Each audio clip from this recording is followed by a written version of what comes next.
Sa UAAP naman, bumida si Ray Remogat sa muling pag-abante ng University of the Philippines Fighting Maroons matapos pangunahan ng koponan sa isang dikdikang 89-88 na panalo laban sa University of Santo Tomas Growling Tigers sa UAAP Season 88 Men's Basketball Tournament sa Mall of Asia Arena.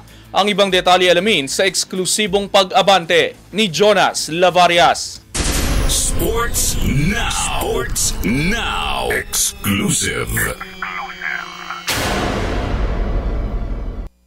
Matapos ang mabigat na pagkatalo sa unang pagtutuos, matagumpay na nakabawi ang University of the Philippines Fighting Maroons laban sa University of Santo Tomas Growling Tigers sa score na 89-88 sa UAAP Season 88 Men's Basketball Tournament nitong Miyerkules sa SM Mall of Asia Arena. Bumida si Harold Alarcon sa huling sandali ng laban matapos maisalpak ang go-ahead fadeaway sa natitirang 30 seconds habang tumulong si Ray Remogat sa pagpapanatili ng ritmo ng UP sa ikalawang half ng laro. Nagtapos si Alarcon na may 22 points habang nag-ambag naman si Remogat ng 19. Sa eksklusibong panayam ng Abante Sports Now, ibinahagi ni Noy Remogat ang buong pagkilala sa ipinakita ng Fighting Maroons sa kanilang matinding determinasyon at tiwala sa isa't isa upang makamit ang panalo. Sobrang proud ako sa mga teammate ko, siyempre sa team kasi yun nga yung gutom namin sa panalo at sa makabawi sa UST, sobrang lumabas kanina.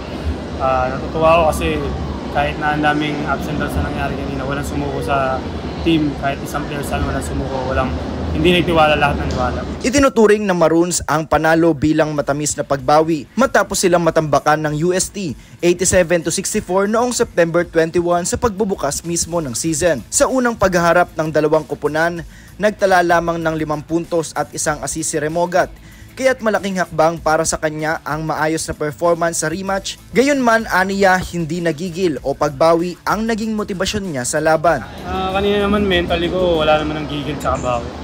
Mas more of gusto kong gawin yung role ko. Kasi I know, pag binigay ko yung best ko sa paggawa ko ng role ko, mas makakatulong ko sa team. Siguro, bonus na lang din naman nakakashoot ako. Ibinahagi rin ng guard kung paano naging mas mature ang tambalan nila ni Harold Alarcon sa pagdaan ng season. Mas more on kami, pakiramdaman kami sa laro kasi ako naman pag nakikita kong mainit siya, binibigay ko sa kanya siyempre ganun din siya. Pero nasa tiwala kasi yun For sure naman yung tiwala namin sa isa't isa po, kaya nakakatuwa lang na alam mo yun, every game na maganda laro namin. Siyempre, yung tiwala rin namin sa teammate namin. Kung anong tiwala ko sa kanya, yung tiwala niya sa akin. Ganun din yung tiwala namin sa ibang teammate. Sa kabila ng malaking panalo at pag-abante ng UP sa 7-3 na kartada, nananatiling nakatuon ang kupunan sa mga susunod pang laban. Siguro, parang kami ngayon parang stay level pa rin kami kasi meron pa kami 4 games na dapat panalo. Hindi pa naman namin pwedeng sabihin na okay na kami kasi solid kami ngayon, hindi naman doon natatapos yun. Mas more on, kailangan namin mag-focus sa next game and one game at a time. Ako, si Jonas Lavarias, Abante Sports, now na.